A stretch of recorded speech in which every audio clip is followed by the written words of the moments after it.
Havenites, it is Thursday night, which means, hey, it's time for Shop Talk. And if you're thinking, well, didn't we have a Thursday last week? We did, but neither Alan nor I was available. So, for all intents and purposes, that Thursday did not exist. Anyway, for more scintillating talk like that, just stick around after we play this awesome video.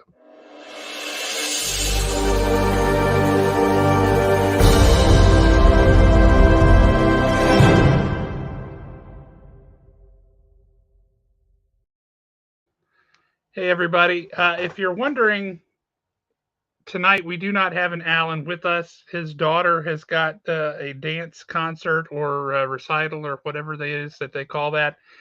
And he, as a dutiful father, is attending that. Now, he may be able to jump on later, and I'm hoping that he will be able to do that. But in the meantime, he's not. So it's just going to be me getting to talk to somebody who I'm really, really excited to bring on. So without further ado, I would like to introduce you both, everybody, to Scott Oden. Hey, how are you doing? You get the rock and roll intro. Oh, see, you should have done like 13th Warrior intro, something like that. If I had that, I would have. Yeah. This is the one I get.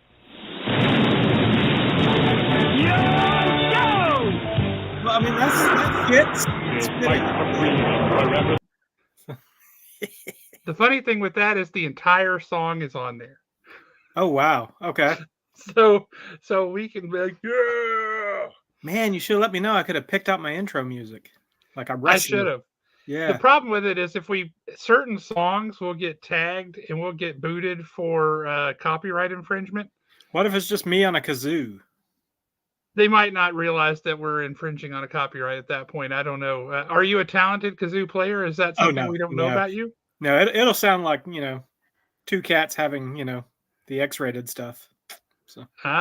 Indeed. Well, let us quickly jump over before we get into the proper introductions and see who we got in the chat. We got, what's happening, James? Good to see you, sir. Things going pretty good. Nick, good to see you, brother. Mike, always good to see you, man. Hey, I know this is one of Scott's peeps. We got Charles Rutledge. Charles Rutledge. Huzzah! Indeed, and huzzah. And Kyle, what's happening, man? We'll catch other folks as they pop in, hopefully. But we've got a great night for you guys because we're getting to talk to somebody I have wanted to talk to on this show for a really long time. And I got to introduce. You didn't know, but Shannon's going to be coming on the show later. But wanted to let you guys know we have got Scott Oden on. And if you're going, man, I know that name. Where do I know that name from? First of all, he's a Norse god. And also that he is a writer of books. He is the writer of most excellent books. And that he's holding up right there is a 3-pack of his current series, the third of which comes out next week, December 18th. Next and Tuesday. We will talk about that in a minute. I have hauled this book out on here many a time on the show. Yep. You got to read this, folks. This is book 1. Book 2 is Twilight of the Gods. Book 3 is The Doom of Odin. It comes out here very quickly. Here we go. Hey, Kelisa. Tonight's going to be good. Hey, Scott. Hey, Lisa. So, before we dive into those books, though, we like to do a little bit of nerditry on here. Well, hang on. One second. Before we get going, the people that listen need to know that I have known you since you were a teenager. Well, we were going to get into that. Well, but that needs to go up front because I'll look a lot different in this podcast than I will in most any other podcast I'm on because I've known you for most of my freaking life. That is a true statement. And that's exactly where we were going to go with this. Everybody's going to want to know your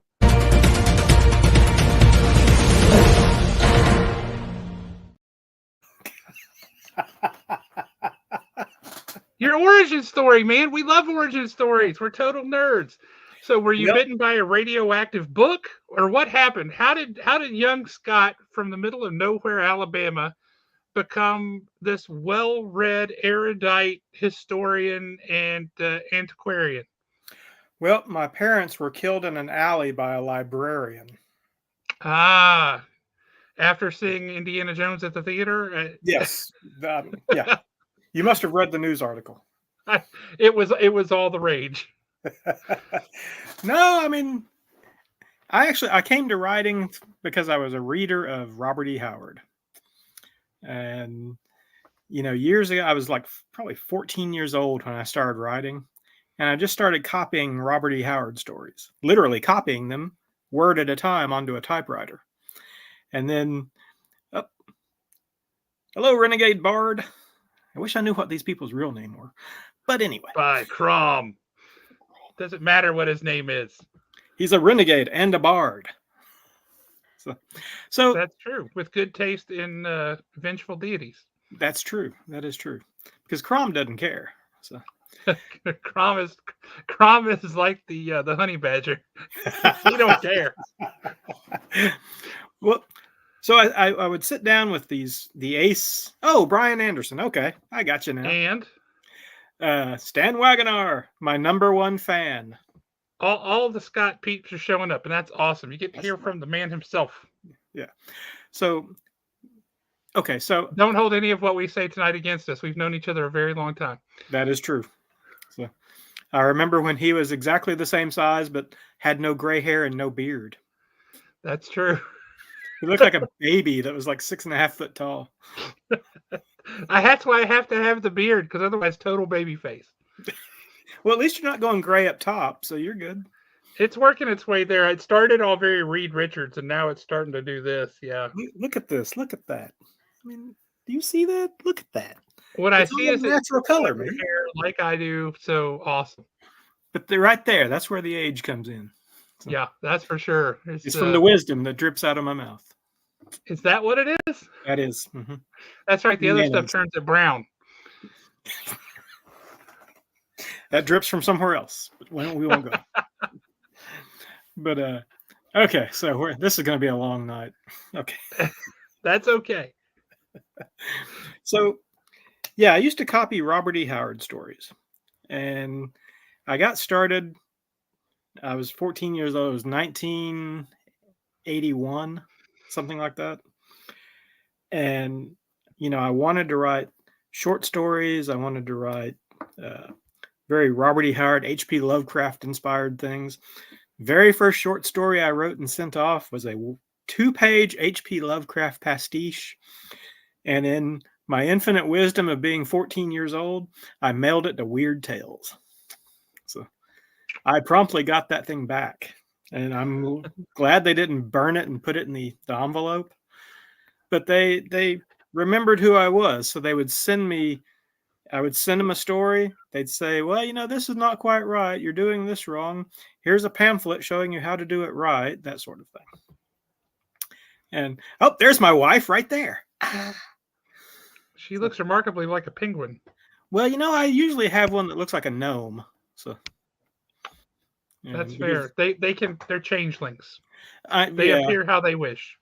Well, I've decided that's what my life goal is to just be a garden gnome. It's not a bad goal, honestly. I mean, you just hang out outside, you deal with the plants, the animals, you point at stuff, you freeze when you see people. Occasionally look very surprised. Well, I'd rather not look surprised. So don't sneak up on the garden gnome. So. That is not good etiquette. Everyone knows that.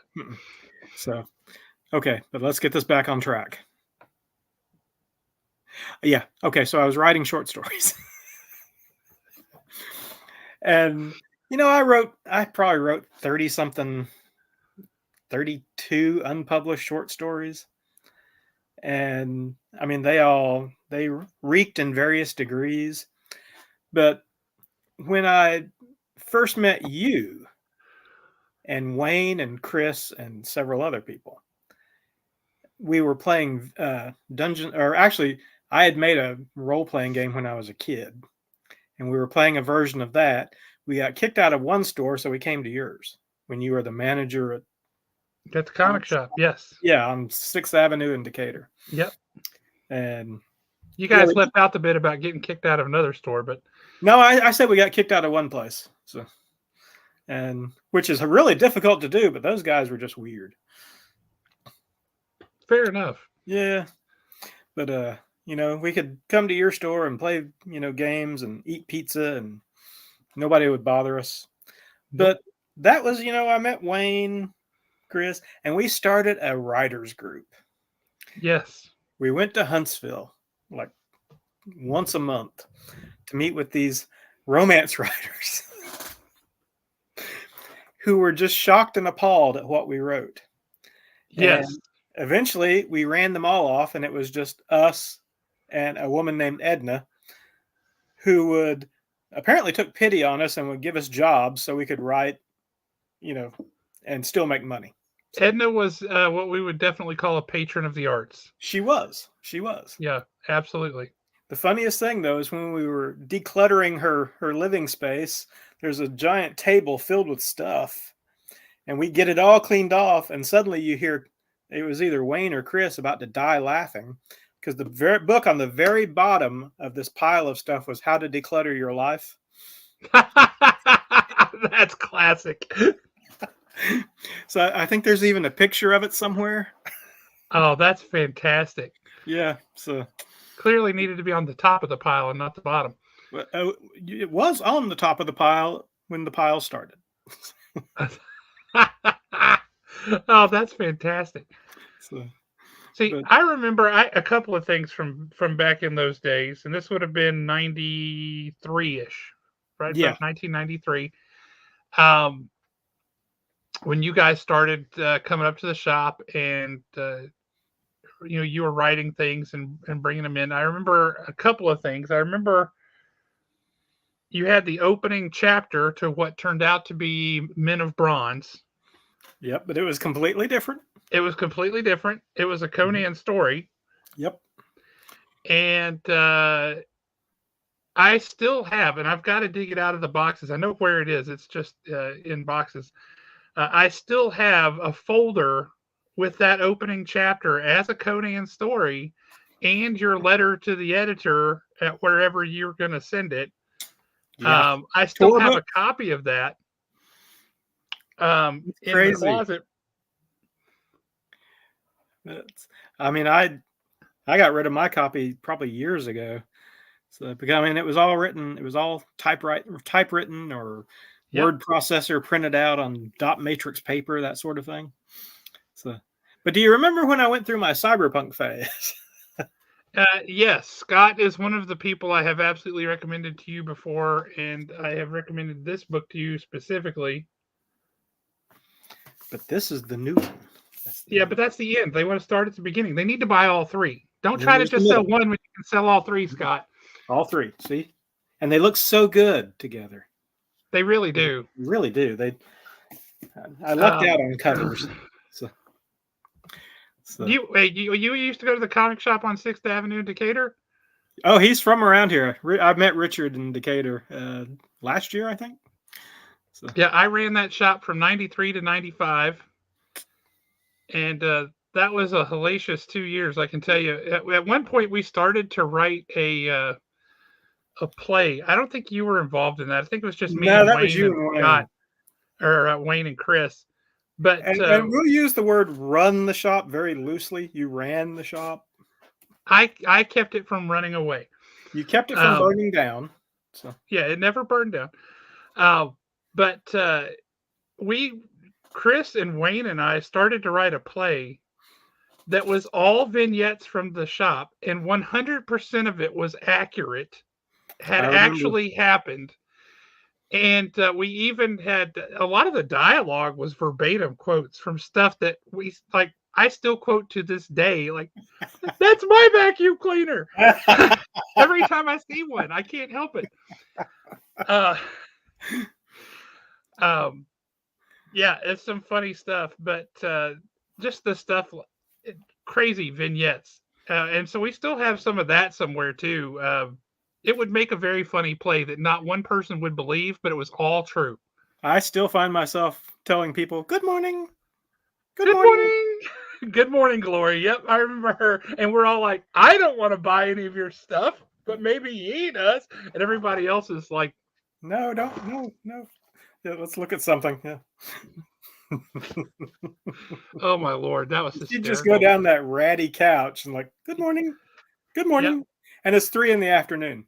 yep, absolutely. So funny. Oh my God. But I also remember a short story of yours from that point, Oh that God, same time period. I know which one Uh, you're gonna. Yeah, do you? yeah. The really, I was in my horror phase. You were absolutely in your horror phase. Yes. Yeah.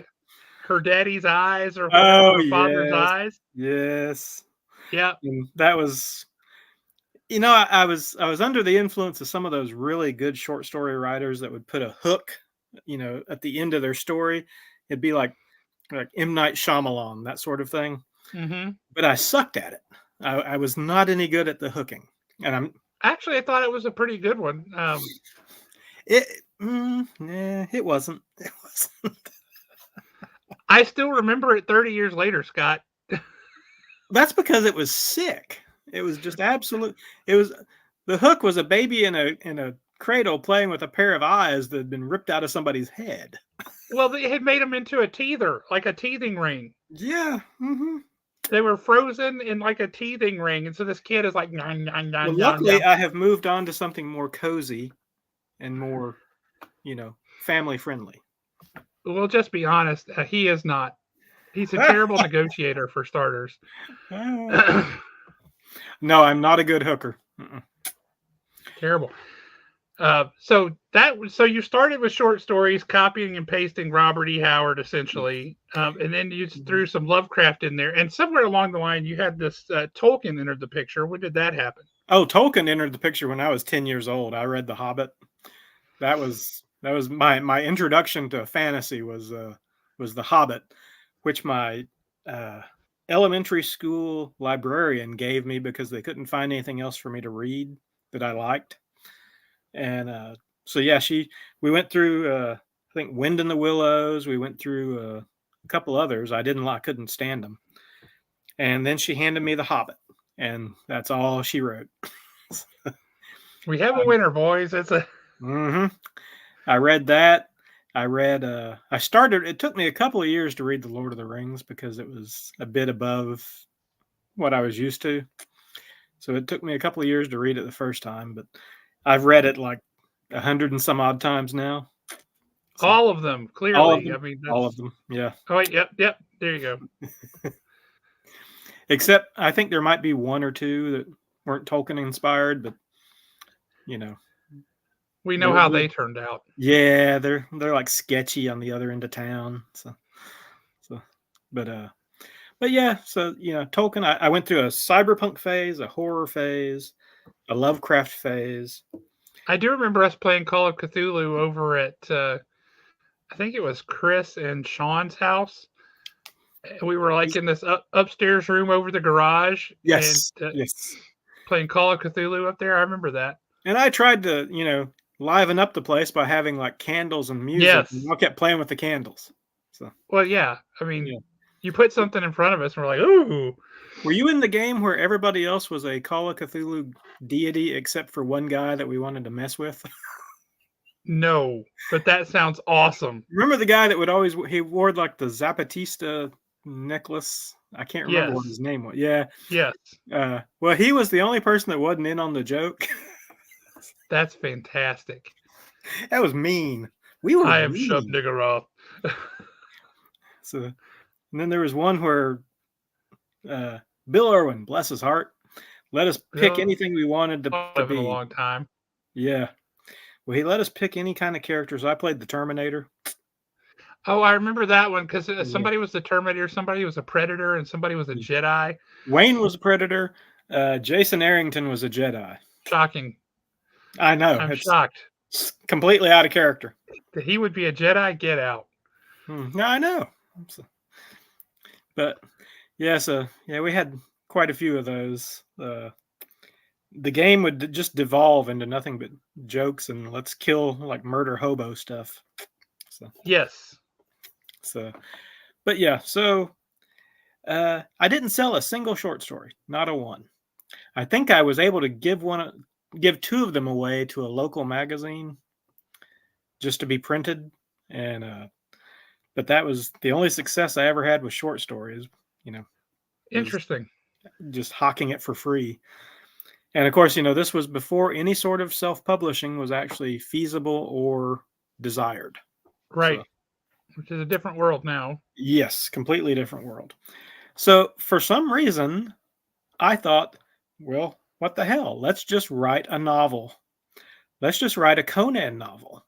Let's just write a Conan novel and send it off. So, So, at what point did Men of Bronze transition from Conan to more historical fiction? that would be sometime in November of 1999. Okay. I had, it was probably closer to Christmas of 99. Uh, I'd gotten a divorce. My car broke down. I lost my job. All the bad stuff happened at once. But I had So, my three but you chapters. didn't write a country song. No, I didn't. I tried to write a Conan novel. So I took these 3 chapters to a friend of mine. Do you remember James Byron Huggins? Absolutely. Well, he would come into Blockbuster all the time. He lived, in town. So one night I made the trek across town and gave him these 3 chapters, expecting him to read them right then. So, but he didn't. He said, "Okay, see you later." Shut the door and runs back. Well, he gets back in touch with me. He's like, they're really good chapters, but what are you going to do with it? And I was like, well, I'm going to write it and sell it. He goes, well, you can only sell it to one place, and they are not in the habit of taking stuff from just Joe anybody. As far as I know, they only did it one time with John Hawking. And so I got to thinking, and it kind of deflated me for a while. And it was Christmas Eve. I'd been watching things like the Die Egyptian. Hard. But no, the Egyptian with Victor Mature. Oh, yeah. That's a good one. Yeah, that's a good movie. But I had a stash, and I always used to joke that the reason I got divorced the first time was because I mentioned the Roman Empire one too many times. So, yeah, I mean, you And remember here, 30 years later, that all bears out. I know, and I had just an unhealthy obsession with history back then, for somebody not with a history degree. And but so I sat down and I decided I'm going to rewrite it. I'm going to keep certain elements of it, but I'm going to put it in history because I sucked at making fantasy worlds. Absolutely sucked at it. You still say that, and I still disagree with you, but continue. Well, you can disagree, but I'm better now. But back then, I was no good at it, not even remotely. So I decided I was going to pick a period in history. Now, you might remember that it went through an Arabian phase. Yes. It went through a Babylonian phase, and I finally ended it with an Egyptian setting. And I started writing it on that particular version. I started writing Christmas Eve of 1999. And, it's a funny story now, but it was kind of sad back then. It was either write a book or kill myself. So, because I was like deep in depression. And so I decided to write, and I kept writing and writing until they came and got me for Christmas Day from my family. Then I came back home and kept writing and writing and writing. And, sure enough, there was a book in there. And it took me I think about 2 years to write it. I had to move back in with my parents, that sort of thing. And Edna, God bless her, kept me in pocket change by having us come and do weird stuff for her. So, but that's how it started. I would sneak off to the coffee shop. So, no, I did not. Steve was at Titan. No, I think he was at. I don't quite know where he was back then, but every single major publisher turned it down. When I would go off to the coffee shop, get a copy of the current writer's market, and write down addresses of where to send it. So, and it was all snail mail back then. So I'd get 5 or 6 addresses at each time, and then I'd send out, packages with query letters, synopsis, sample chapters, that sort of thing. Every single one of them, every agent I approached at the time, either I didn't hear back from them, or they're like, well, I don't know how to sell this. It's like, you're telling me you can sell elves, but you can't sell Egyptians. So, Nobody will believe them. No, they didn't actually exist. So, those were aliens. But yeah, so I finally got a small agent, which I was so happy, and she sent it to all of the major publishers, and they passed on it, and then it got picked up by a small, just startup publisher who happened to be funded by the Wrigley heiress. As in Wrigley gum, Wrigley Field, Field. Wrigley chewing gum. Yeah. Yeah. So the person who read it loved it. They were a longtime Egyptianophile. So they purchased it, and they got it for a steal. They got it for $1,000. Whoa. Yeah, and I thought, I've arrived. I'm here. So, but yeah. Now they made quite a to do over the book, though. They made quite a to do. They spent, last I'd heard from anybody that had worked, the company has since gone under. They spent something like $250,000 on marketing. They brought me up to New York for Book Expo in 2005. They made a banner that, you could have hung off a railroad bridge. They rented out a space in Midtown Manhattan. They tried to rent out the Metropolitan Egyptian exhibit, but that was $2 million, and they didn't feel like spending that. And this is $2005, so it'd be a lot more now. So they brought in actors to play the parts that evening. They had, catering, open bar, all this stuff. And they invited everybody at Book Expo who you would want to know. So the head of Publishers Weekly was there, people like that. And this was my entree into, the publishing world. Well, that'll give you some ideas about things, won't it? Oh yeah, I thought I was the shit, man. So, oh yeah, yep. They had the hardest time getting the books into bookstores, because at the time you had to be with the big 5 or big 6 at the time. You had to be distributed by them to get in the bookstores, and somebody at Barnes and Noble had taken a shine to the cover. I mean, they bought the cover of Publishers Weekly because it's just an ad.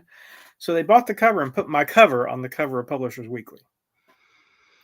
And I mean, it was an awesome cover. The cover artist name is Adam Mock. It is a phenomenal cover. It's a great cover. Mine's somewhere around here. Oh, it's way up there. So, and they asked me what I wanted on a cover. I had sent them, a couple of ideas. Yeah. Mm-hmm. Great cover. So, hang on, I'm going to. And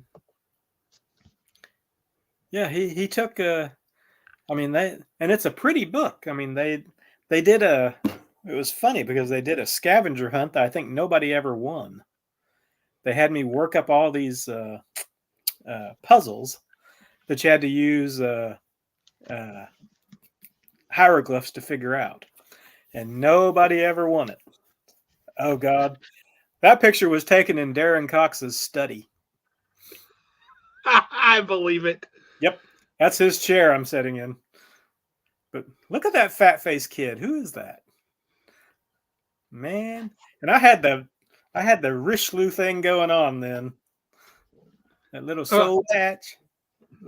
There are worse models to follow. Not many, but there you go. See, I like my current one better because I look all spooky. Yeah, your new one's got a little bit of a spectral visage to it. That was actually taken at where I work, my night job. We turned out the lights in the back room and stuck a little light under me. as you should. So, yeah, I've got them all up here. It's just a matter of moving other things out of the way to get to them. Yeah, I got them up there on. I have a brag shelf up there, and it's about to fall over. So, but they're all up there. I've got a shelf here full of books by my friends, Ah, and it's an entire shelf full. It's pretty darn awesome. but have you read them all? Of course, I've read them. Okay, just checking. Just checking. Most of them many times, and in most cases, I read them before they were actually in print. Yeah, you read. Did you read? Were you a beta reader on Men of Bronze? I don't. I were you? I am. I was. I have Oh, okay. read. Um, I came in late on that one, Yeah. but yeah, Email I was believe just I have been starting. a beta reader on everything you have published. I think. Except the Conan story. You didn't read that one. No, no, Yeah, I didn't. I didn't get that one. that one was really quick. I had to write it and send it off, and I think my beta reader / editor was Howard Andrew Jones. I do remember that actually. Now that you say Yeah. that, who is a good writer too. Yeah. See, it also people should know that Josh is part of a secret email circle that I keep of people that will read my stuff and tell me honestly if it sucks. And I'll be honest, there's not a whole lot of "Hey, that sucked" on there ever. There's not a lot of suck, but there's a lot of, well, maybe something like this, and I'll be like, yeah, that's not bad. That's that's a Well, you decent. sometimes go on there and say, "Okay, I need a good reason why a guy would split somebody's head with a toothpick." Go, and people just Stan start throwing Wagoner stuff out, always and you're goes, like, all you get from Stan Wagoner's yar. "Well, that's true too." Um, But between you and Rusty Burke, you both keep me like really honest. well, I lose my share of bets with you too, as I recall. You still we didn't actually bet money on that one though. So No, we didn't. okay, But so this particular book. Ooh, hey, I'm very small. well, not for long. Boom. So see, this book started out as a secondary world fantasy Yep. with orcs taking the part basically of Ottoman janissaries. Which I still want to read that book in the worst possible way. Well, I don't really want to write it in the worst possible way. So. I know. But so I was one day on email lamenting the fact that I suck at world building. And you can't really tell me that I don't because I know I do. And it's one of those weird, me and my wife have the conversation all the time that, I can't take compliments. So, it's horrible. But in the middle of talking through what this book should be, it didn't have a name and had the same basic main character. It was a secondary world, very much like I would say Robert E. Howard and Tolkien had a love child. So you double dog dared me to take orcs out of a secondary world and put them in a historical setting and make it not suck. Well, you said you were going to do it, and I'm like, brother, I love you, but there's no way to make that happen. It's going to blow. Well, I mean, you and Darren were both like, yeah, no, that's not going to work. Oh, Darren didn't think it would work either? Yeah, he was on the same email chain. Yeah, I didn't think that was going to work at all. I really didn't. And yeah, I was like, I don't know. I mean, Norse myth, they fit really well. And you're like, I double dog dare you. I did, yes. And so you did. I did. And then I had to eat my words publicly because holy smack, that was the best thing that you had written. Yeah, it was. It supplanted Memnon for me as my favorite. Really? See, yeah. Memnon is still my favorite because it's so different. I love Memnon. Memnon is right there. But when you wrote this one, it's kind of like that short story you did of the Greeks in hell. Oh, yes. Yeah. The lawyer's book or whatever it was. Yeah, Lawyers in Hell. So. Yeah, there was something about that particular story, and I don't know what it is, where for me, as I read your stuff, and it could be just because I've read your stuff for over a long period of time, there's you're as a writer, you tend to be uh, a, a heavy duty plotter and a thinker. And the first draft that you put out is better than 99% of people's fifth or sixth or seventh draft. Your first draft is always smooth and cool and rich. Well, thank you. And I But love that, by the way. I Um, have to plot really in detail. Like Lion of Cairo was a 40,000 word plot document before it was a book. yeah, I So believe it. yeah, I think you even read it. I The did, and I enjoyed original. it. Yeah.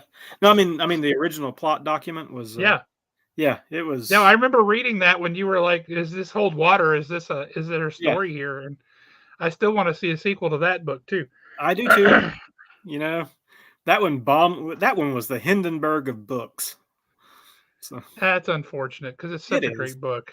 It to me it is the most perfect example of Robert E. Howard pastiche ever. I would agree with Yeah. that. I mean, yeah, it's me being a little arrogant to say that, but it is directly inspired by the uh, Robert E. Howard short story Gates of Empire. So much so that it could be a sequel to Gates of Empire. So, I but really enjoyed it as a book. I thought it was very real world, yeah, um, and it had magic around the edges. yeah, that was the problem with it. Is the St. Martin's didn't know what to do with it. They Oh, gave I it a loved it. cover that looks like a political thriller. Uh, the British, when it came out in the British version, they gave it a great fantasy looking cover. Yep. But the American cover, it just, I think you can even see the power lines in the Cairo street behind it. It just looks like a political thriller. I think you have the British version. This is the one I've got. Yep. Yeah. And that was a beautiful book. Man, those British can make a book. Like the physical quality of it. Oh, everything about this is beautiful. Man, Yes. I was shocked when I got a box of those because that was the prettiest thing I'd ever had made. So And for the record, I would like to point out, I'm going to change this and embiggen this. I just want this noted by everyone. If you can read. yes, the only man I'll ever love. Yep.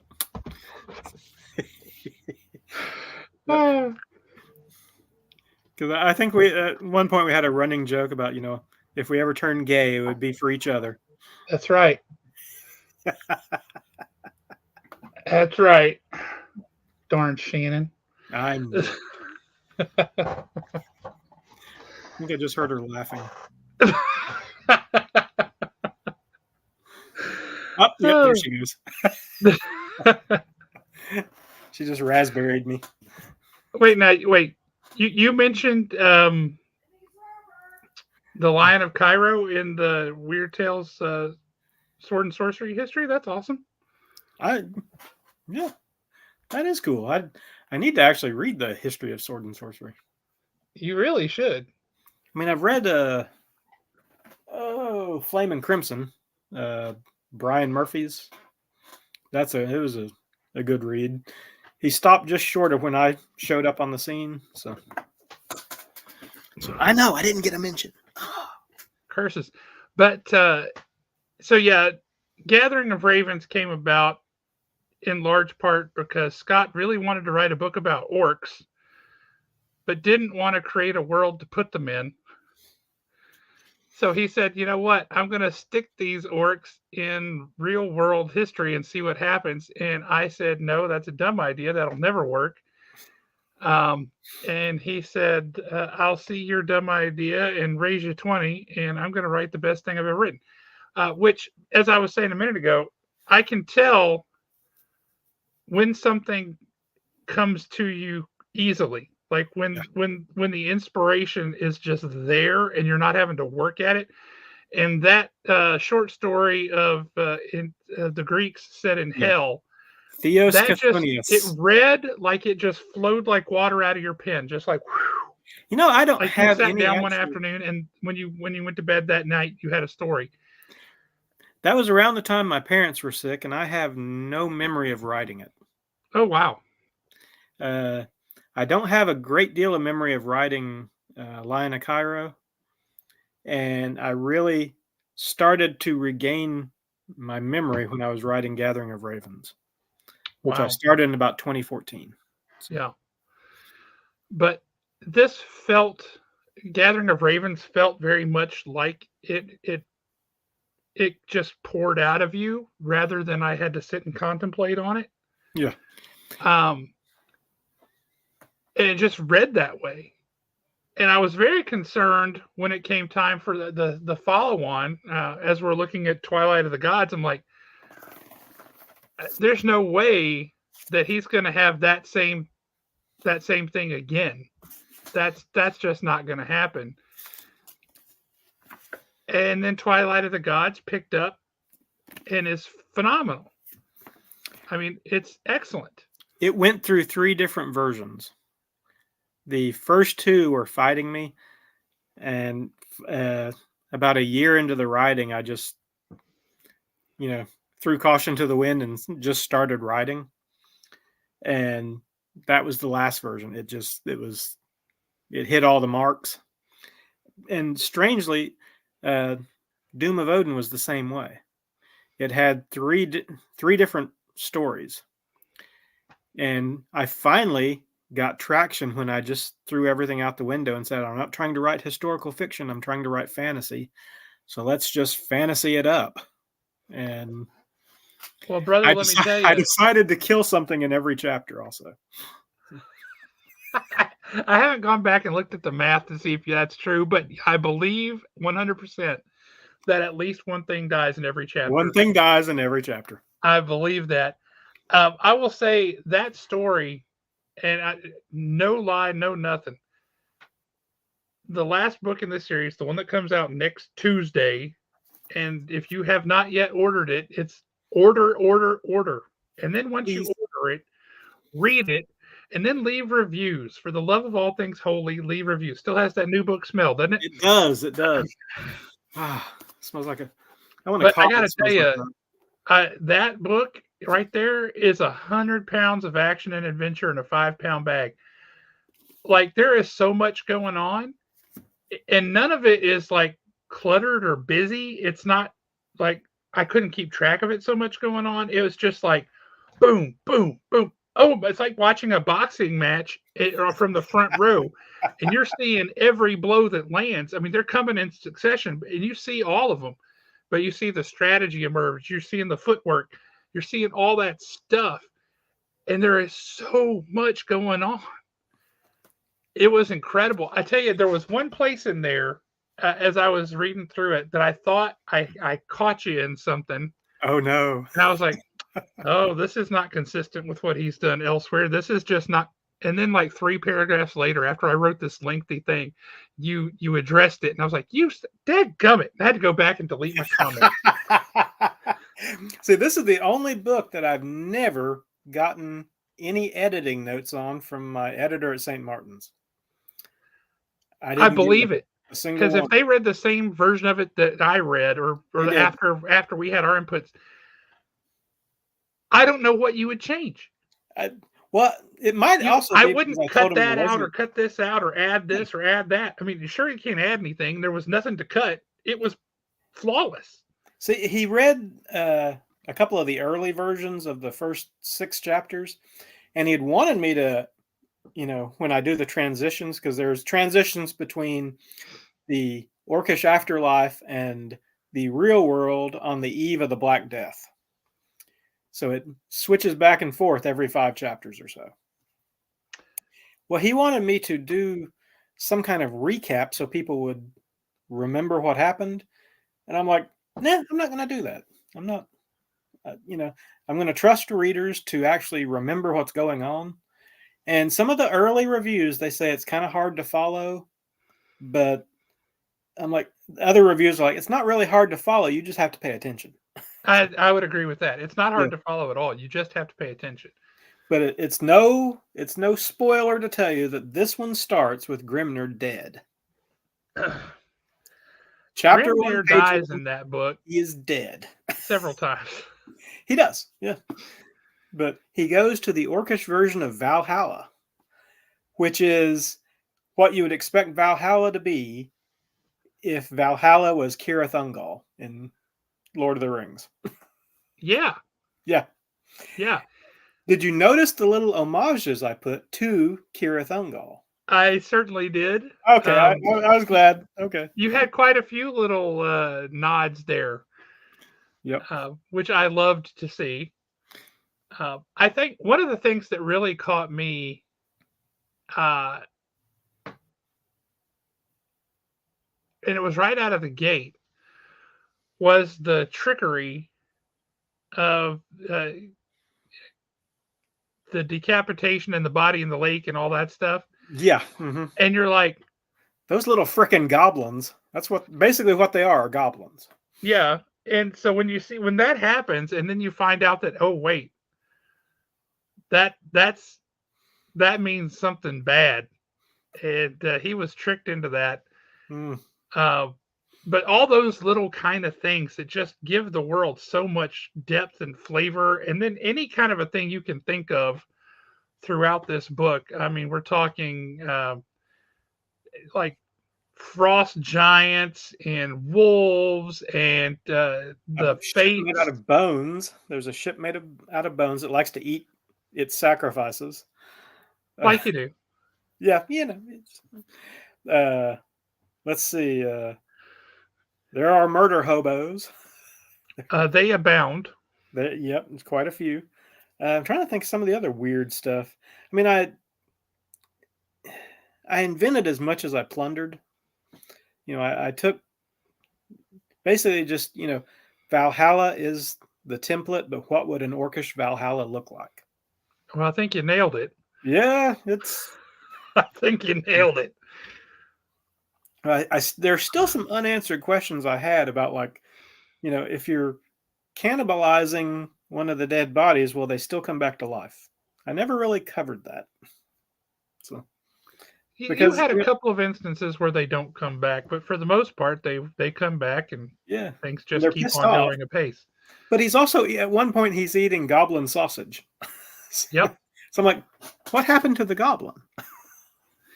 Yep. You just don't ask. You just keep going. Yeah. And then you get to meet his family.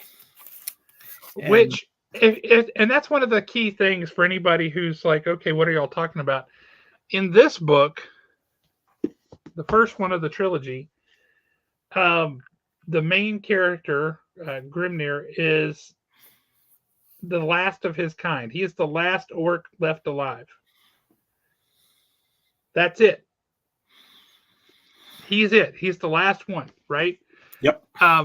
And so you go into the next book in Twilight of the Gods. It's even later, and he's the 1218. last one of his kind still. And again, kind of this idea that I'm guessing you derive from Tolkien is he diminishes. In the He's first book, he's this unstoppable tank. In the second book, he's like an unstoppable striker vehicle. And in the third book, he's very stoppable. He's yeah, still like somebody you don't want to mess with, but he's very stoppable. yeah. And his size, his physical stature diminishes over time. Saying that was a element of the first one, that everything in the elder world is starting to fade away, diminish, go insane, become stereotypical monsters, that sort of thing. So yeah, everything that can't leave our world is starting to fade away from it. Yeah. So and And you had your mad little Dwergar in there, and yeah, I love uh, those guys. I do too. That was pretty awesome. I But actually took them from a wood carving of an Arthur Rackham painting. really, Yeah, that's what they look like. Is the Arthur Rackham where the dwarves are herding other dwarves into mining or something like that. There's this one wild-eyed, woolly-headed dwarf on top. His locks are flying everywhere. That's the one that I used. So, I believe that, but I love the way that you showed those characters, especially in the first book. Um, I was going to say there's not as much of the mythological, magical elders, but that's not true. It's there. It's there, yeah. It's very much there. I mean, the whole trip with the Yggdrasil and all that stuff is just like a total mind, like boom, what just happened? And And all you're of not that was expecting Rusty it at Burke's all. fault. All of that was Rusty Burke's fault. Because Was if it you now? remember, I had wanted them to try to steal a boat and go over there, Yes. and then I come upon the idea of, oh, well, there's a doorway, but it was really bland. He's like, well, you really need to, this is where you just go weird with it. Just, and I'm like, okay. He was right. I know. Yeah, He he was was. right. He most often is. So Because that was spectacular. that was fun having to write Norse poetry into it. Well, you have, and this is something again coming from the Alabama public school system. Uh, for this kid who is sitting here who writes so knowledgeably about the Bone Road, and your terminology, the kennings, all of this stuff, like where did this come from? Unfortunately, it had nothing to do with the Alabama education system. Everything that I learned about history, I learned after I got out of school. That's I had unfortunate, Alabama. it Fix is. I that. had all of 2 quarters of college, I think. No, 2 classes in 1 quarter. I started to get a history degree, probably in 1989 or so, and I got into an altercation with my English teacher because she decided, and I went to night classes.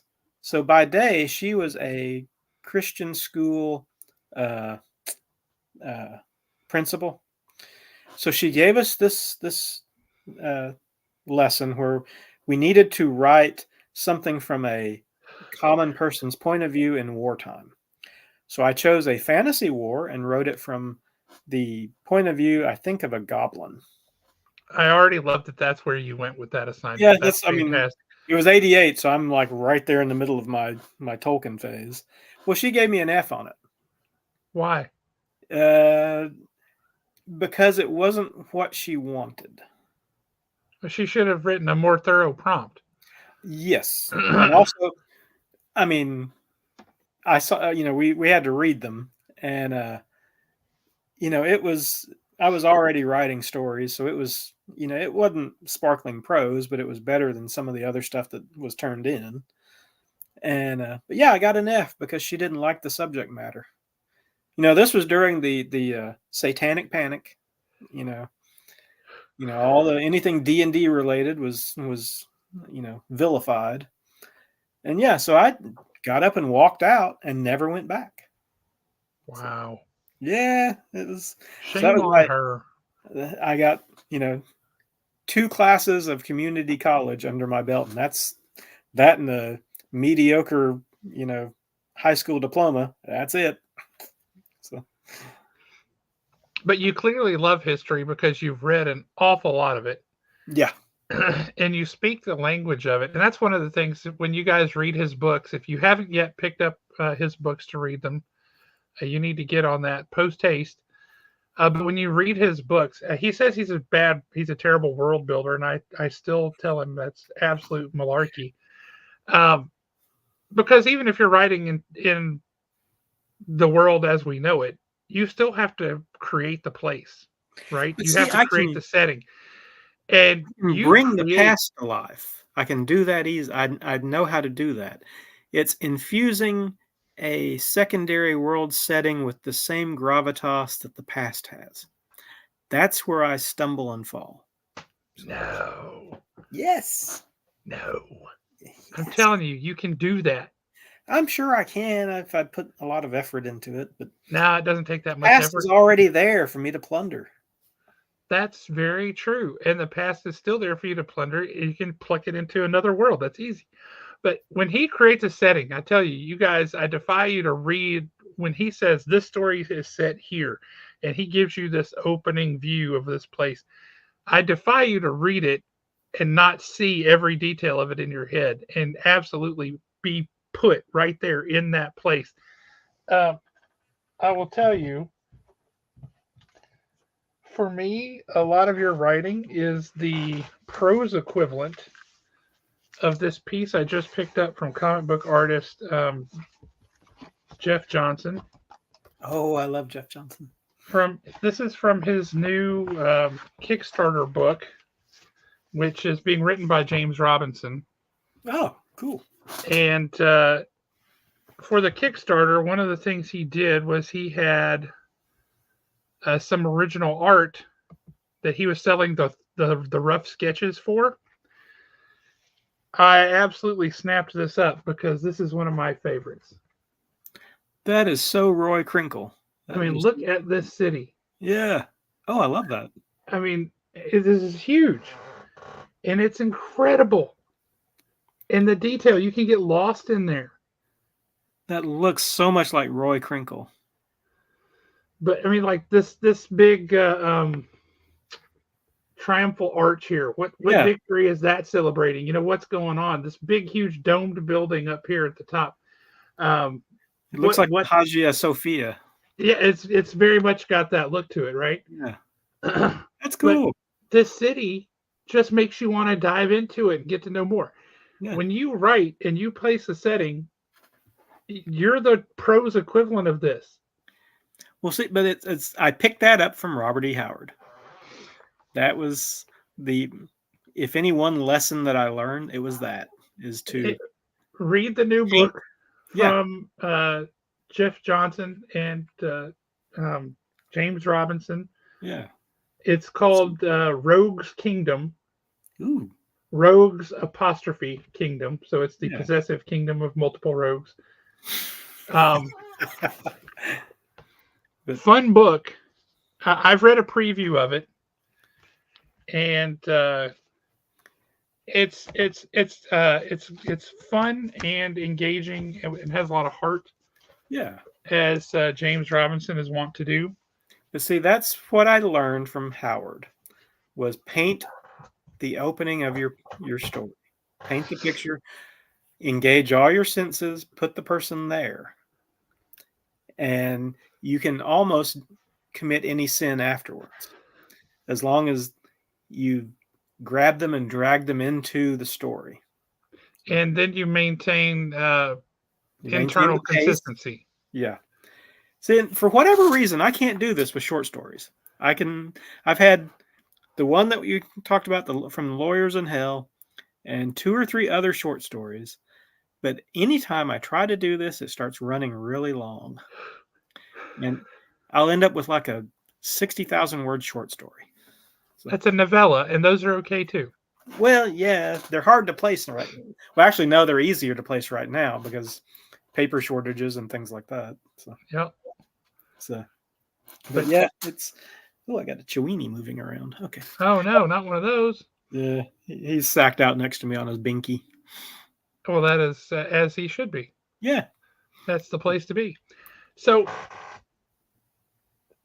what do people? If you were trying to tell people, like, all right, I've got a book coming out Wednesday. It's book 3 of 3. You clearly need them to buy that, but they also need to buy the first 2. Yes. Now you can read this book as a standalone. You can. But I think it'll be a little bit confusing. The underlying premise of what's going on would be a little bit confusing, but I think you could get past it. But there's no reason you would want to read this as a standalone. You need to pick up and read the first 2, because holy smokes, are these some awesome books. So just start with us at the beginning of Grimnir's saga here. You got an orc set in this world. Tell us the time period and walk us through how his story goes a little bit. Now, first off, how they got here. They did not originate on our world. Hang on, I have to address this. Okay. Yes, I 100% agree with that. The White Lion begs for a sequel. It does, and I have 2 sequels plotted out, and I have the covers made and everything. I just got to sit down and write them, which has always been my problem, is just sitting my ass down and writing something. So, and I mean, yeah, if I need to pay somebody just to staple me down, yes, do what Stan says, just buy all the books. I could sit on your lap and you wouldn't go anywhere. I also couldn't reach my keyboard That's true. unless I just tape it to your back, and then I can just. Then you'd be fine. Yeah. No pelvis, but I'd be fine. Yeah, your legs would be powder, but who needs those? Yeah, I mean, if I don't have legs, I can't get up and walk around away from the keyboard. That's true. So, That's but true. what were we saying? Crap, Starting off the story of Okay. Grimnir, how it starts, time period, all that kind of stuff. So the actual story of Grimnir starts in 999 AD. That is the opening of Gathering of Ravens. But his story of his people goes back to about probably 1000 BC, somewhere thereabouts. See, they were created to protect Loki's children. They were originally dwarves. They were given the afterbirth of Fenrir, Jormungandr, and Hel. And it changed them. And okay, in order to get this, I had to go through the Silmarillion and find the Silmarillion's version of how orcs were created. Yep. And then riff off of it. And it was remarkable how easily it slotted into Norse myth. You would think Tolkien maybe found them there or something like that. I don't know. But yeah, so after I read your stuff, yes, I would. Before that, I would not have thought that. See, I was wondering when I first started reading the stuff about orcs, what they would, if he would have found them in Norse myth, where would he, or in any myth, where would he have found them? And Norse, they were basically Vikings with no will. And, you know, they were great at making warfare. They had a really twisted gallows sense of humor. So just ported all of that over. And, you know, they had black blood. So I had to come up with a reason why Grimnir has black blood. So he has a very extreme form of hemochromatosis. So see you later, Charles. Thanks for stopping by. So yeah, he has extreme hemochromatosis, but also if he ever slows down and stops his rage, the blood in his veins will harden and it will kill him. So are you frozen? Or am I frozen? Okay, there you are. Whoops. Now I can't hear you. Earth to Josh. Earth to Josh. Nope. Still can't hear you. Is it me? Let me try muting and unmuting. There we go. How about now? Okay. Well, I can't hear you, though. And you're freezing. Is it me?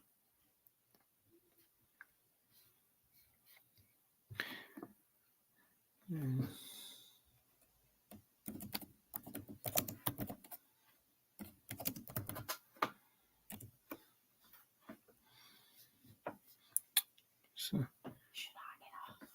no, I think you're okay. Okay. So,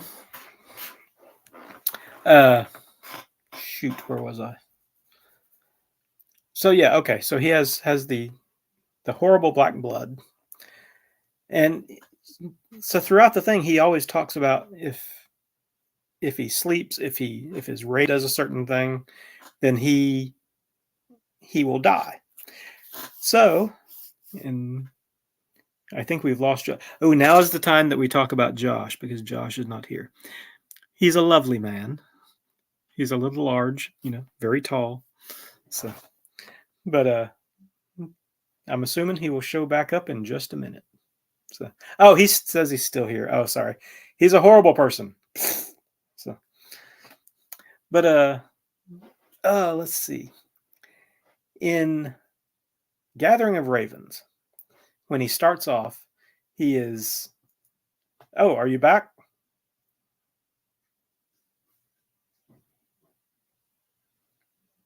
Nope. Still can't hear you. So we are having technical difficulties. Everybody, let's read his lips. What's he saying? He's like, ah. See, I got. I'm good. I can do it. But buy my books. Buy them. Buy them all.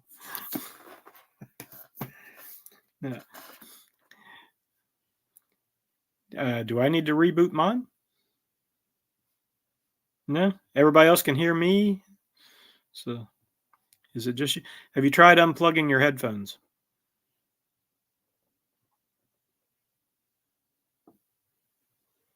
You can edit this later, right?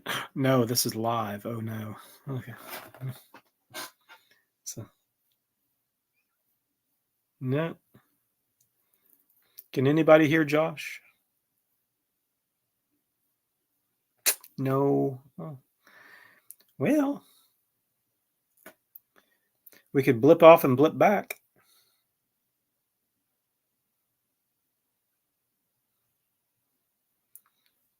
Everybody just pause for 1 minute. So I know this is fascinating. I like talking about myself. Ah, there I am again. Oh, there he comes.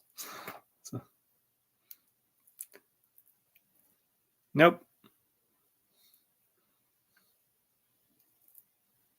Okay, yeah, I will keep talking. I'm assuming.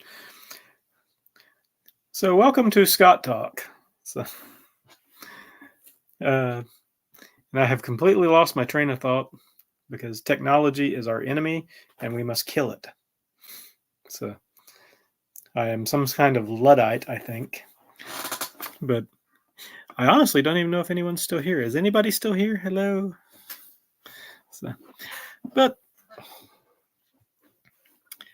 So yeah. Why the sax, sorry, not a sword or axe? You know, you asked me that before, and I'd meant to write a blog post about why I chose a sax. And the thing is, I like the idea of a small, more personal weapon. Now, the sax is not a tiny blade. The one that he uses, the Vendel Pattern 7, I think, is the same size as a Roman gladius. So it's a rather substantial sword or knife. But I wanted him to have something that was smaller, more portable, and still dangerous. And so that's why I went with the sax. He can use almost any other weapon, but I think in Doom of Odin, he's using a bearded axe and a sax together. He has them both on his belt. I don't think, with the exception of Sarklungar, the sword that he gets in Twilight of the Gods, he never actually uses a traditional sword. So, he's able to, but he just never does. He prefers the shorter, and I actually had to go look it up and find a sax that would match it. And it's very much like the Bjorntoth sax that they found in the Thames. Very similar, narrows down, and then it has a less sharp tip to it than what a traditional sax would have. So it basically looks like a giant butcher knife. And I mean, it's 2 feet long, so it's a decent weapon for gutting people. And he wears it differently than what they would wear it in. Traditionally you wore the sax in the front, and it was a knife about yay long, and it was used for various purposes, but he wears it more off to the, let's see, he's right-handed, so he actually draws it most often with his left hand. So, and then he'll shift it over. He can draw it crossbody or he can draw it out straight. But yep, his sax was, and I kept trying to find the reference in the books. His sax was supposed to be a gift from his maternal grandfather. And I could have swore I wrote that in the book somewhere, but I cannot find it anywhere to save my life. So I think that might have been something from a blog post. So, but yep, that is the sax question. So, and his people. There were originally 9. Yep, we're on Grimner Blood now. We're back to Grimner Blood. There were originally 9 tribes of these dwarves that got hoodwinked into eating the afterbirth of Loki's children. And you'll notice if you've read them, I repeat the 9 throughout there's always 9 of something. There's 9 worlds, there's 9 fathers, there's 9 everything. Because since 9 is a sacred number to the Norse. And let me pause 1 second. Oh, thank you. You're welcome. Ooh. Tell everybody else hello. My wife says hello, and she brings snacks. So the Grimner's people, they were invited to a blot. They were served this food, and it started to change them. So, yes, in the Doom of Odin. Now, the sax that he has in Gathering of Ravens, I don't think is the same sax that he has in Twilight of the Gods. I'm not sure if the steel would have lasted that long in the area that he's in, but he has parts of it. Parts of it were made into the weapon that he has in each one. So, what is the process you go through? This is Chris Cobb, to end with such realistic and detailed fight scenes in your writing. That also is a legacy of Robert E. Howard. To me, Robert E. Howard was the originator of what we consider fight scenes in fantasy. Prior to him, and even you can see it in Tolkien, because he actually predates Tolkien. The fights are not as detailed until Robert E. Howard comes on stage with his writing. And he does, detailed, granular, very bloody, very visceral fight scenes.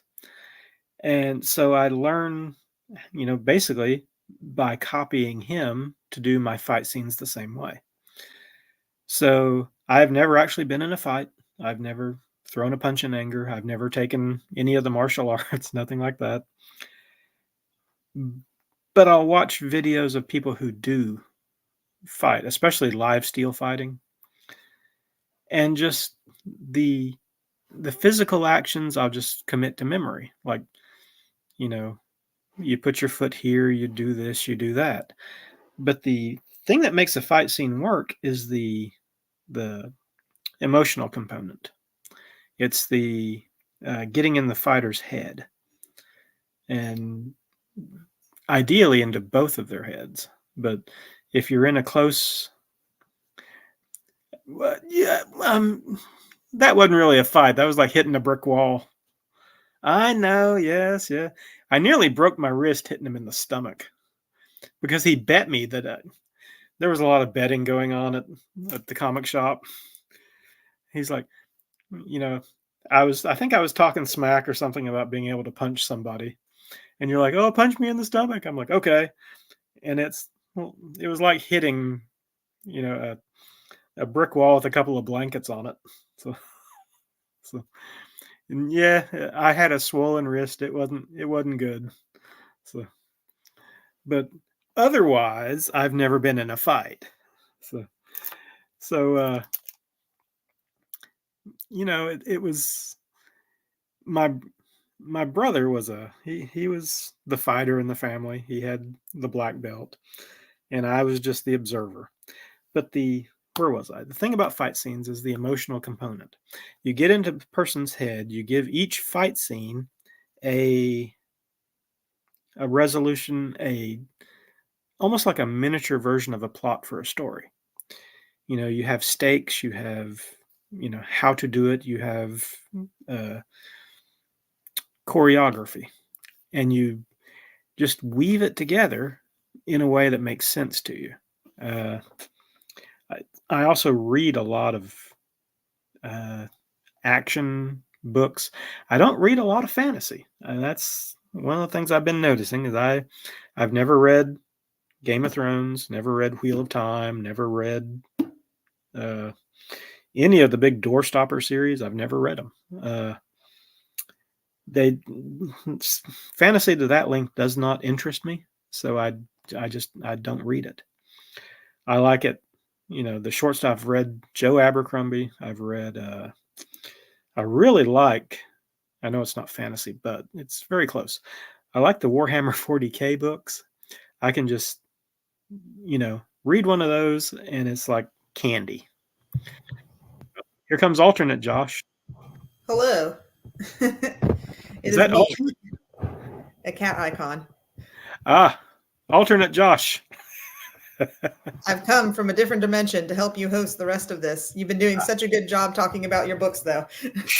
I'm rambling on. I don't even know what the hell I'm saying. No, it's a delight. So what happened to him? Did he not pay his internet bill? He's been shadow banned to the. Where was it that they punched the?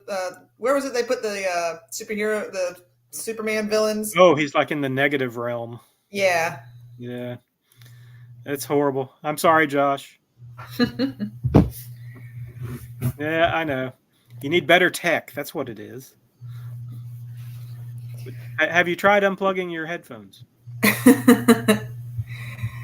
If it makes you feel better, this is kind of the general vibe of our live show. We're very high tech, very professional, peak editing. The sound mixing is impeccable. Well, it's a very good joint. I get the vibe. So. And so, just to be sure, I'm sure everybody knows you're Kalisa, right?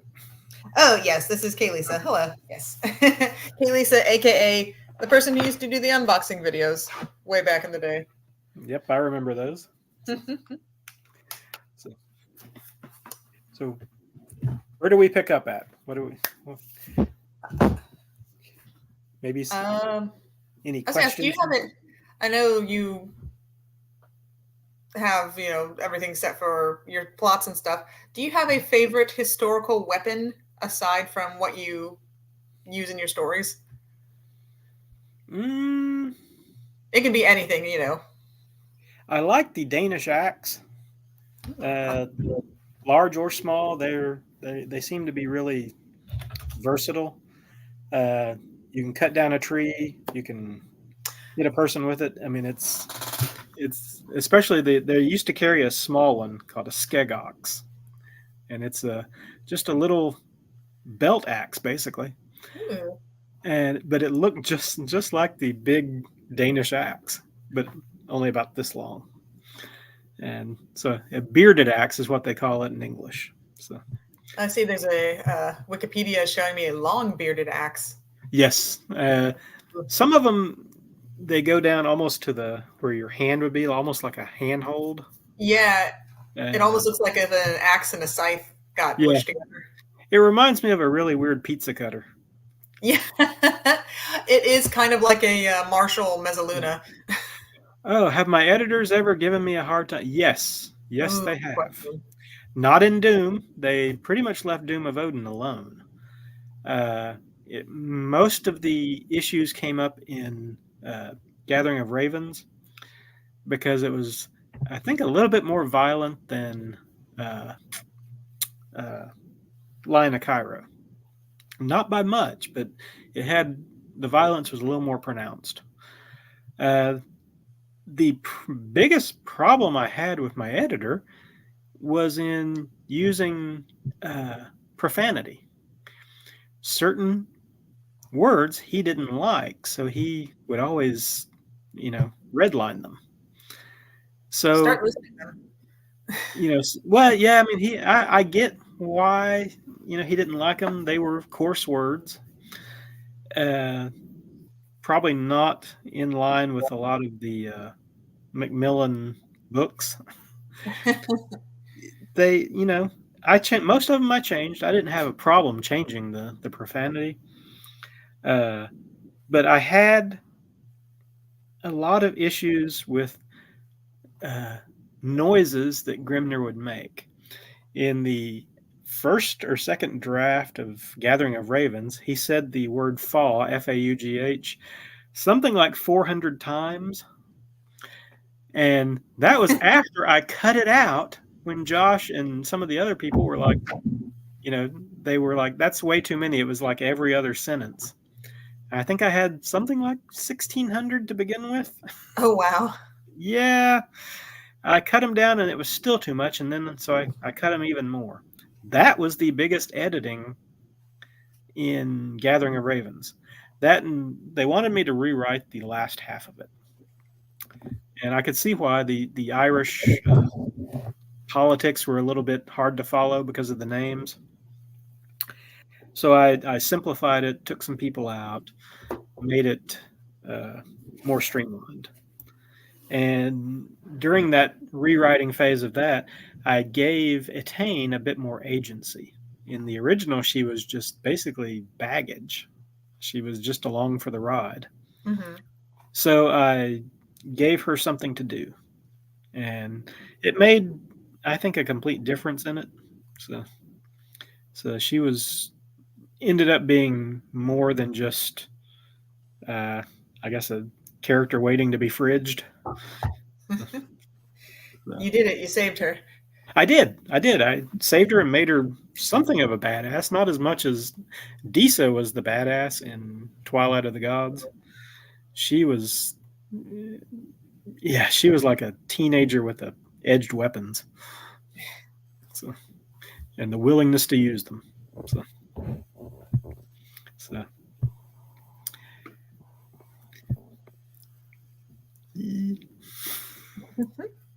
Sorry, I'm just enjoying listening to the stories. Oh. Yeah, she was. I think we might have even had a conversation about how to keep her Christian in the face of all the pagan shenanigans.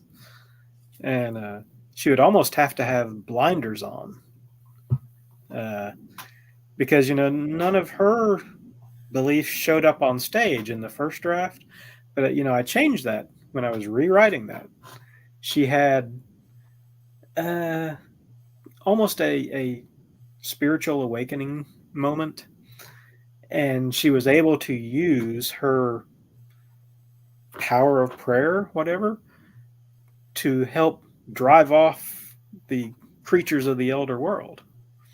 And they took, it just reciting the various prayers that she knew damaged them and diminished them. And that wasn't in the original. She was just basically stubbornly, I don't believe you, even though I see the evidence right here in front of my face. So, and it made her more of a believable character. So, yeah, I mean, they're all. I try not to minimize any of them, any of the religious elements.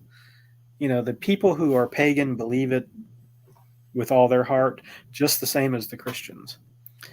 But, as you learn later, as you go into Doom of Odin, there's been basically a back alley agreement amongst all of the different pantheons where you cannot personally step foot in the world to influence it.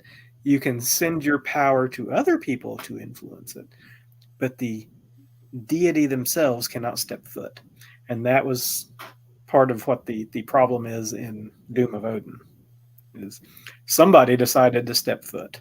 So, and it kind of, you know, it kind of pissed off somebody that was left here. Dragons, yes. That dragon in Twilight of the Gods was Fafnir, basically, from it's the Saxon myth, Fafnir and somebody. But most of the Norse dragons, they couldn't fly, and they breathed poison, not fire. And so I lifted him like whole cloth, gave him traits of Nidhogger, whatever. Gave him some of his traits, and he's just a little bit of Glaurung from the Silmarillion, and that was where he came from. He was a worm dragon. Yes, he is. And he gets nastier and smaller as the books go along. In the Twilight of the Gods, he is the size of an ox or even larger with wings. And by the time you see him in Doom of Odin, he's, about the size of an alligator. So, a big alligator, but still. But yeah, it's most of everything that I swiped, I tried to swipe almost whole cloth from mythology, and then just change a few things as though it was, inspired by Tolkien or Howard or somebody like that. But I made a good use of a lot of my mythology books to, take out little bits and pieces. So, but it was interesting to write a dragon. That was the first time I ever included something like that, and I did not realize until I was writing that last part of Doom of Odin if he would actually be a living dragon. So in my original plot, it was just a pile of bones. So, but yep. So that was where he came from. He is. And I wish I could remember Fafnir and somebody else. Grey Mouser? Oh no, that's Fafhrd and Grey Mouser. Ah, that was close. Yeah. Right, close. I mean, not at all. Yeah, Fafnir. I hope that's the dragon. I hope I got that right. Yeah. But yeah, they swipe as much as you can from actual mythology. Good for you. Nobody will come back unless you just really mess it up. They're not going to come back and say, "Oh, you did that wrong." So, but yep. Ooh.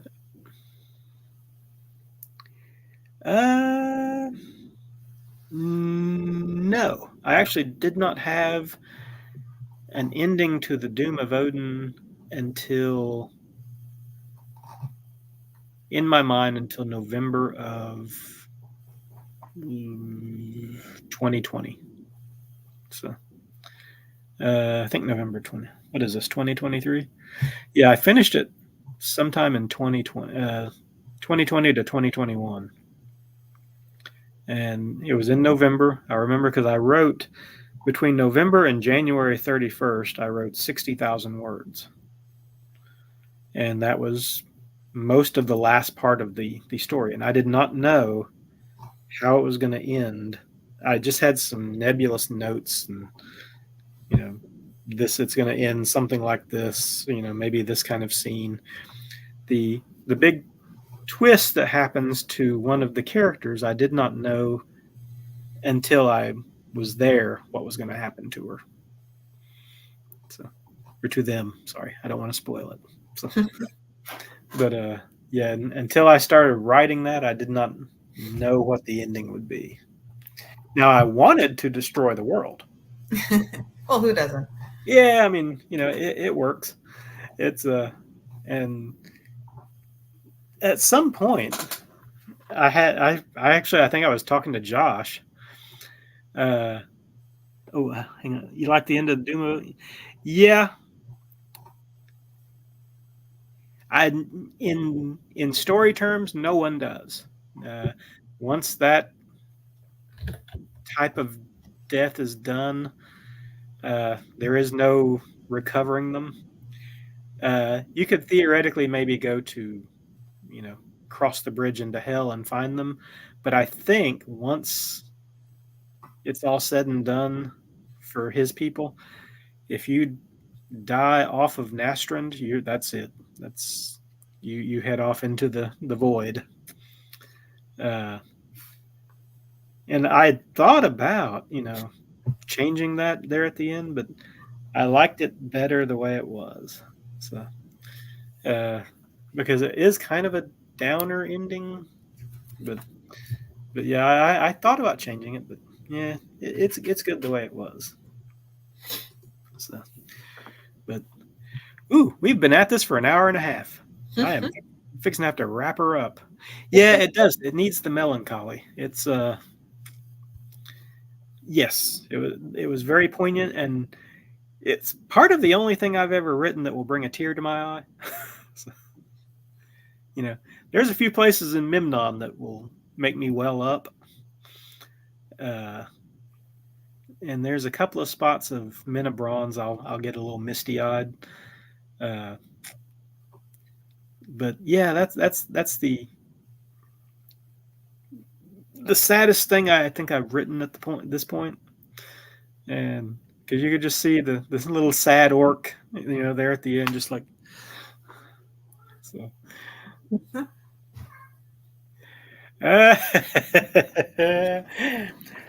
So the spicy orc scene. Listen, if that phrase doesn't get people to auto-click buy the book, I'm telling you, there is the spicy orc scene came about because after I don't know how many years, centuries of wandering, in the first two books, I always shy away from having him have any amorous feelings toward humans. No, I did not get any bets on this one, but I never wanted it to cross over to, orc human love. Mm-hmm. So he always views humans the same way we view cats and dogs. Some of them make good pets. Some of them, you like to keep around for, security. Some of them you can just get rid of. Mm-hmm. In the canon, he can never be too friendly with human males because the testosterone would cause everyone to explode. But he can at least bond a little bit with human females, but he thinks of them the same way we think of a puppy. And that kept me from having to deal with, interspecies erotica. So solid. See you, Kyle of Comic 87. So by the time, Doom of Odin rolls around, he's in his element with his own people. So it was a logical thing that he would, find somebody maybe that, he could have some feelings for that didn't involve murder. And so it just grew from that. And, there's a line. He knew her when she was alive, but he was a kid when she was alive. So she died in a spectacular fashion. You actually see her body in Twilight of the Gods for a moment.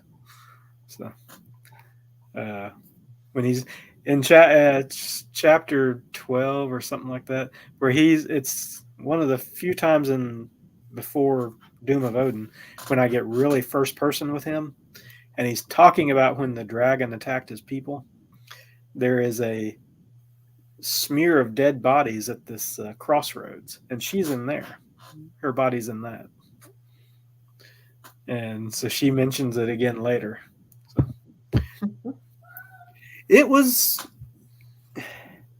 well done. It was actually stolen from a boarded version of basically the same thing, but with humans in Twilight of the Gods.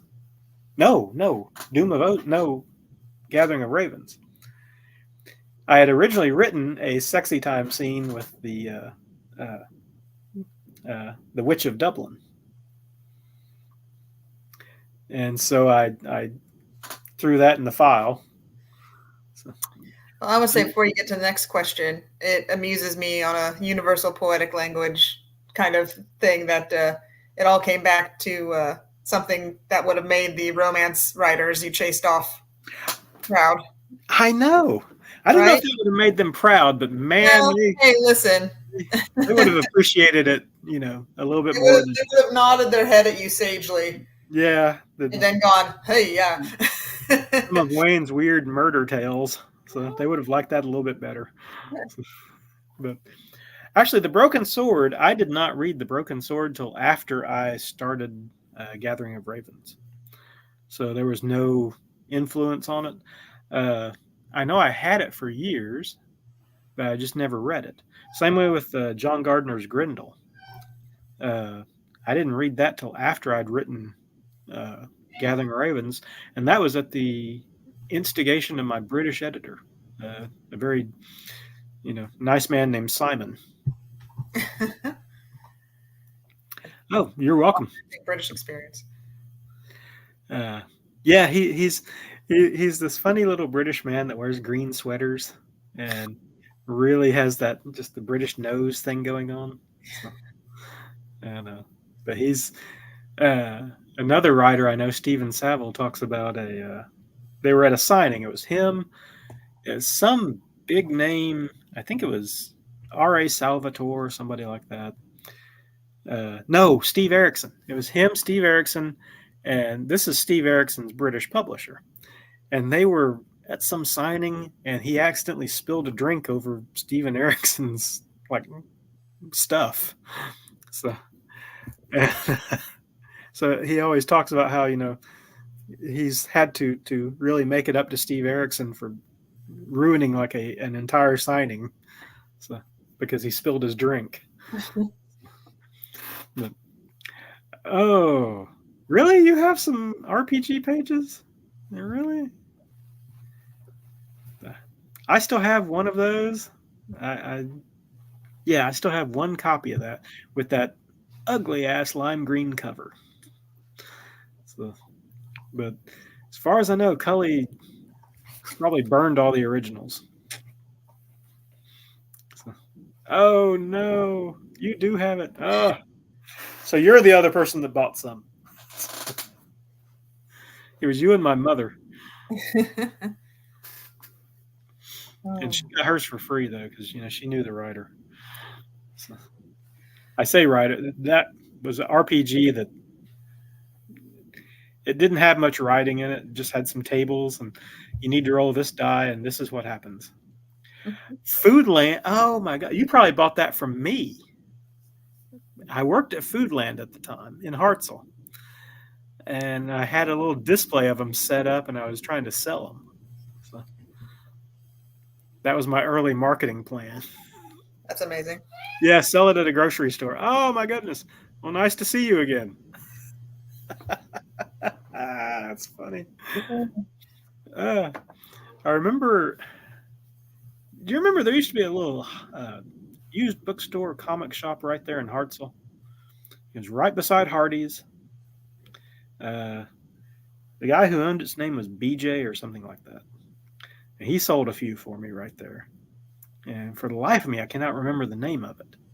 So, oh yes, we like our nostalgia. So, on this show, no. If you really want nostalgia, you need to get Josh and Wayne together. Oh God, it'll be nothing but nostalgia. Oh. You'll hear the same stories you've heard for years again. Well, far be it for me to chase you off, but I believe you said you needed to wrap this up. I do. I got to go take a dog out. We have entered the traditional Baptist goodbye portion of the show. Well, one last time. Be Yes. sure to pre-order. Get it at your bookstores, whatever your bookstore of choice happens to be. If you see me on the side of the road with copies, stop and buy one. So, but poor Josh is mute. He's just sitting there all forlorn in his basement. That's not a basement. Yeah, it can be. That's true. You won't regret it. No, It you won't. You'll enjoy it. it will, cause hair to spontaneously grow on your chin, and I have heard that it will cure sunburn. So, You could use it as a crude umbrella to block out UV rays. you can use it to fight off people. It is a hefty enough book. If you throw it a certain way, you will hurt someone. If you buy several thousand, you can build a house. You can. It will actually make a really pretty house because of the color of the cover. Eco-friendly. It is. It probably will get worms or something like that, but that's okay. Worms are people too. Yes. That's part of the all-natural aspect of it. Yeah. It's mulch. Yes. Stan says, buy this book or someone will split your skull. Yeah. Self-defense. Stan is my biggest dickless. So. Oh my God. That is the most amazing series of events that's ever happened. The one thing that Twitter was good for was the This Is How You Lose the Time War series. I watched that happen. That was hilarious. I watched it over the weekend when it happened. The creator on the anime side of it, the creator of Trigun was like, "What is happening?" And Bigelows Dickolas was like, "Hello, I love your series. Please don't look at this." And that Monday there were dozens of publishing professionals, stodgy New Yorkers who had to say the words Bigelows Dickolas. They had to go find the 18-year-old intern who was trying to watch TikTok videos in the comfort of they probably wouldn't have a desk in whatever break room they're allowed to stand in. They had their boss, who's his grandpa age, and go, "What is this Bigelows Dickolas?" It's like, please explain this to us. Well, they just sold an ass load of books. Yeah. So that's all you really need to know. So. Every once in a while, the solar flares from the sun align with the moon and ricochet through a proton beam, and this happens and you sell 800 more books. Don't worry about it. Oh, that was way more than 800 books. Oh, I know. Yeah, I know. Throw some zeros on that, but that took a 6-year-old book and put it on the New York Times bestseller list. Listen, I don't do numbers past 8:30 at night, but yes, God, what a fantastic adventure that was on social media. What a weird world we live in. What a stupid. I was just like, okay. And now there'll be college classes on how to dissect the Bigelows Dickolas effect. So yeah, when do y'all get on that? Yes, somebody get on Twitter and tell people to buy this book. It's the best thing ever. If you have a cute pet, to squeeze them around the throat or something like that. Whatever he did. So, but yep, I got to run. So yeah, thank y'all for having me. Go walk that dog. Yes, I got to wake him up first. He's still asleep. Oh, bless. He's a tiny little thing. He got to go to Point Mallard today and walk around, so he's a happy dog. Oh. Well, on behalf of Mute Josh, thank you. And everyone here, thank you so much for visiting with us. This is fantastic. Oh, you're welcome. Thanks for having me. Yeah. And buy my book. Buy this book. Buy this book. And this book. And that book. Yes. Oh, crap. Okay, that book. There we go.